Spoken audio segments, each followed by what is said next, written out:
Today we punch everything out of you to get you a game where you can punch people in Punch Quest. Hey everybody, Jeffrey Powers here. Welcome to iPad 365, the show where we look at apps to keep your iPad aplay.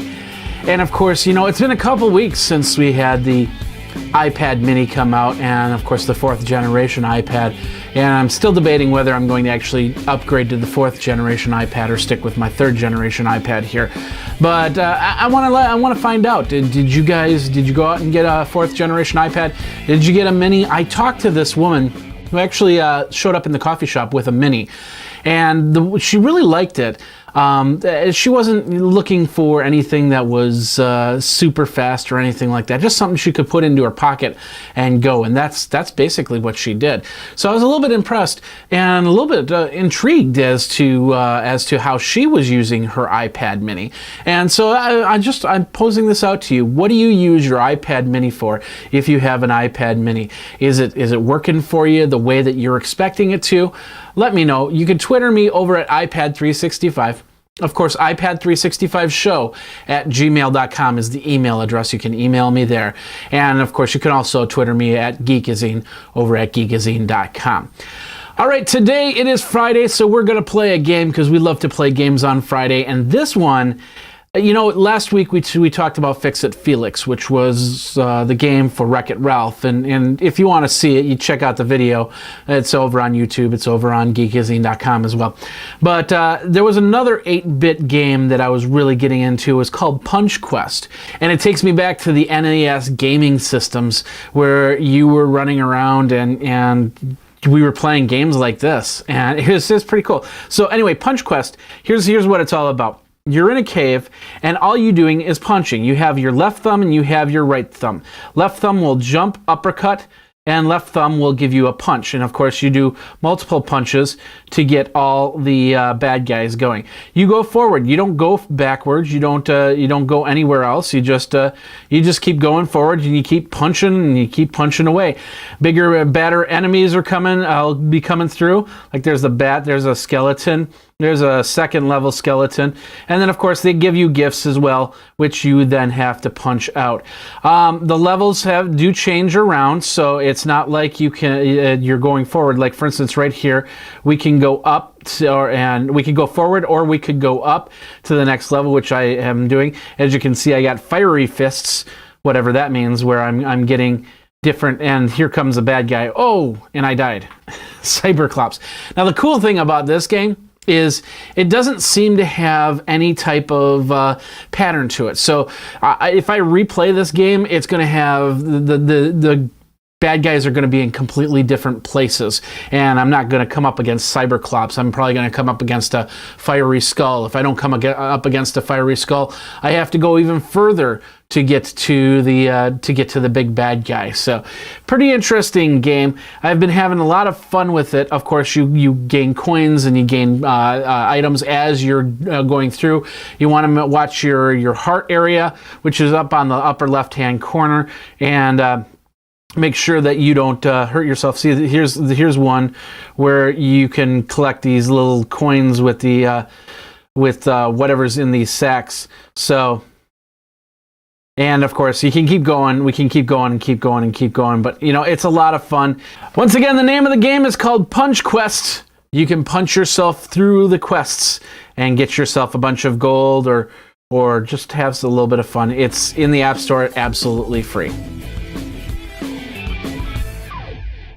Okay, I don't normally talk about iPad, what they call iPad apps, but they're actually iPhone apps that expand out. But this one, you know, you can't go wrong with William Shatner, and that's what this is about. Doing poetry that you create, what it's called Shatoetry. Shatoetry, something like that. Anyway, you basically, it's like those little kitchen magnets. You know, you find the words and you put them up and you create your poetry. Like for instance, I could say, okay, let's see, we got stars. We'll put that there. And of course, depending on where you put it is how William Shatner is going to actually say the word. So stars are quaint. And of course, you can go through the list here. I'm doing it sideways. That's why my head's tilted. You're seeing it in the correct orientation. Nervously, So we can put a whole bunch of words here. If you can't find the words in here, you can get a whole bunch of more words by hitting the more words button. And nervously somber, that sounds pretty cool. If you want them to accentuate a word, all you have to do is tap on the word and it gets bigger. Tap on the word again, it gets bigger. Tap on the word again, then it'll go back to its regular. So there's basically three iterations of that. It's somber, somber, and somber, like that. And of course, if you want to put a space, you can put a space right there. Well, there's my space. I can go nervously, somber. So basically that's it. Now to do this, I actually have to turn off the monitor so it'll go through the speaker. So here's what it sounds like. Shut that. Stars, a quaint step, nervously somber. Pressures at raggedly shifty, fears. And of course, as you put in more stuff, it's got little sound effects that you could hear. Needling, so we can then go, Shut that.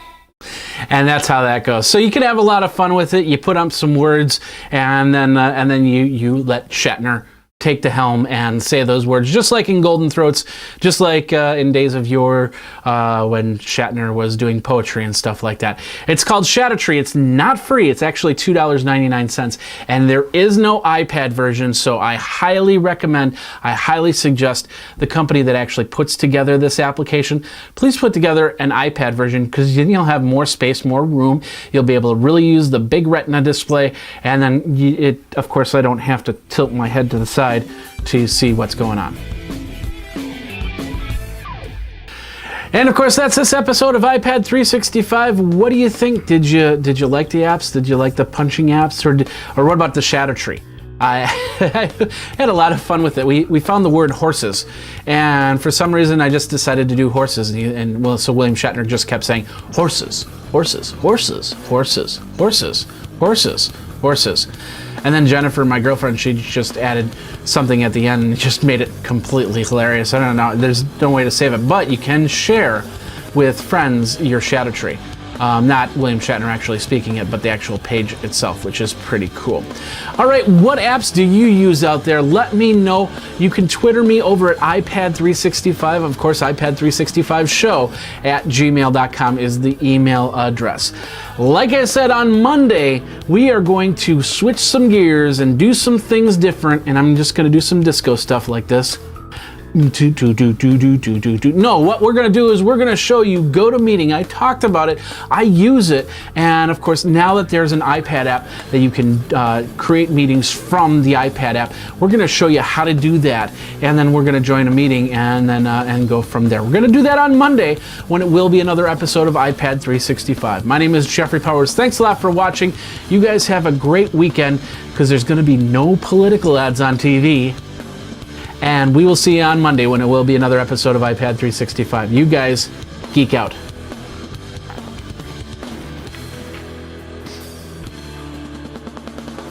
You should follow Graphite on Twitter @GraphiteINC.